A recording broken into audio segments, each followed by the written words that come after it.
ये आकाशवाणी गोरखपुर है। अब आप सुषमा श्रीवास्तव से क्षेत्रीय समाचार सुनिए। प्रदेश सरकार ने राज्य में बढ़ते कोरोना संक्रमण को देखते हुए आज रात 10 बजे से 3 दिन का प्रतिबंध लगाने का फैसला किया है।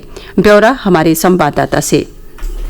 पूरे प्रदेश में इन प्रतिबंधों के लागू होने के दौरान कोई भी कार्यालय नहीं खुलेगा और व्यापारिक गतिविधियां तथा बाजार बंद रहेंगे। हालांकि सभी आवश्यक और आपातकालीन सेवाएं पहले की तरह चलती रहेंगी। शहरी क्षेत्रों में लगातार चालू रहने वाली इकाइयों और ग्रामीण इलाकों में चल रही औद्योगिक इकाइयों को छोड़कर सारा औद्योगिक कामकाज बंद रहेगा। रेल और हवाई यातायात के साथ ही राष्ट्रीय राजमार्गों पर आवागमन और माल की ढुलाई पर इन प्रतिबंधों का असर नहीं होगा। 10, 11 और 12 जुलाई को स्वच्छता और स्वच्छ जल की आपूर्ति को लेकर व्यापक अभियान चलाया जाएगा। सुशील चंद्र तिवारी, आकाशवाणी समाचार, लखनऊ। प्रदेश के मुख्य सचिव आर.के. तिवारी ने कहा है कि आज रात से शुरू होने वाले प्रतिबंधों को लॉकडाउन नहीं समझना चाहिए और इससे घबराने की कोई जरूरत नहीं है। उन्होंने प्रतिबंधों के विस्तार की अफवाहों का पूरी तरह से खंडन किया और कहा कि ये प्रतिबंध सोमवार को सुबह 5 बजे समाप्त हो जाएंगे।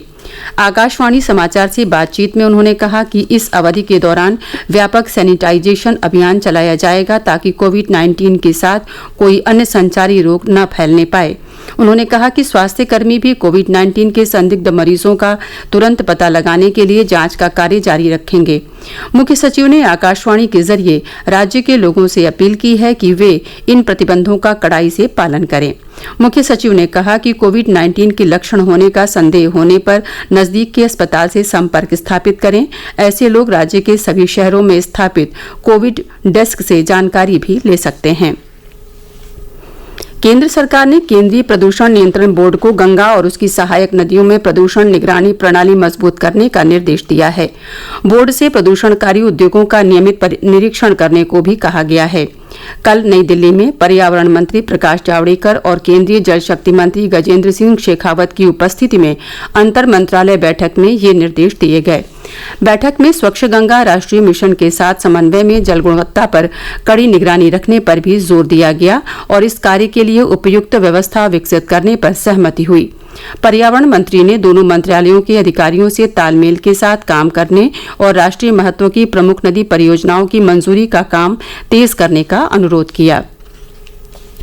ऊर्जा मंत्री श्रीकांत शर्मा ने राज्य के सभी सांसदों, विधायकों और ग्राम प्रधानों को पत्र लिखकर विद्युत आपूर्ति में होने वाली लाइन हानियों को कम करने के प्रयासों में मदद का आह्वान किया है। ग्राम प्रधानों को लिखे पत्र में उन्होंने कहा कि वे ग्रामवासियों को समय पर बिजली का बिल जमा करने और बिजली चोरी रोकने के लिए प्रेरित करें। उन्होंने कहा कि अगर लाइन लॉस 15% से कम आता है तो गांव को प्राथमिकता देते हुए 24 घंटे बिजली की आपूर्ति की जाएगी। साथ ही जर्जर तार भी बदले जाएंगे। उन्होंने कहा कि बिजली का बिल CSC के अलावा वेबसाइट www.upenergy.in और मोबाइल ऐप ई-निवारण पर भी जमा किया जा सकता है। प्रदेश सरकार के पूर्व कैबिनेट मंत्री राजकिशोर सिंह और पूर्व विधायक राणा कृष्ण किंकर सिंह कांग्रेस पार्टी छोड़कर बहुजन समाज पार्टी में शामिल हो गए हैं। उन्होंने कल बसपा प्रमुख सुश्री मायावती के समक्ष पार्टी की सदस्यता ग्रहण की। राजकिशोर सिंह बस्ती जिले की हरैया विधानसभा से 3 बार विधायक रहे हैं। वह प्रदेश सरकार में 3 बार मंत्री भी रहे हैं। राणा कृष्ण किंकर सिंह कप्तानगंज विधानसभा से लगातार 2 बार निर्दलीय विधायक रह चुके हैं। कुख्यात अपराधी विकास दुबे को आज सुबह कानपुर के निकट भौती में मुठभेड़ में मार गिराया गया। कानपुर के वरिष्ठ पुलिस अधीक्षक दिनेश ने बताया कि उज्जैन से उसे लेकर आ रहे पुलिस वाहन के भारी बारिश के कारण पलटने पर विकास ने पुलिसकर्मी से हथियार छीनकर भागने की कोशिश की, लेकिन मुठभेड़ में वह घायल हो गया। उसे कानपुर अस्पताल ले जाया गया, जहां चिकित्सकों ने उसे मृत घोषित कर दिया। मध्य प्रदेश पुलिस ने कल उज्जैन से उसे गिरफ्तार किया था। मौसम विभाग ने पूर्वी उत्तर प्रदेश के अधिकांश स्थानों पर अगले 5 दिनों के दौरान गरज चमक के साथ वर्षा का अनुमान जताया है। 1 या 2 स्थानों पर भारी से ज्यादा बारिश की चेतावनी जारी की गई है।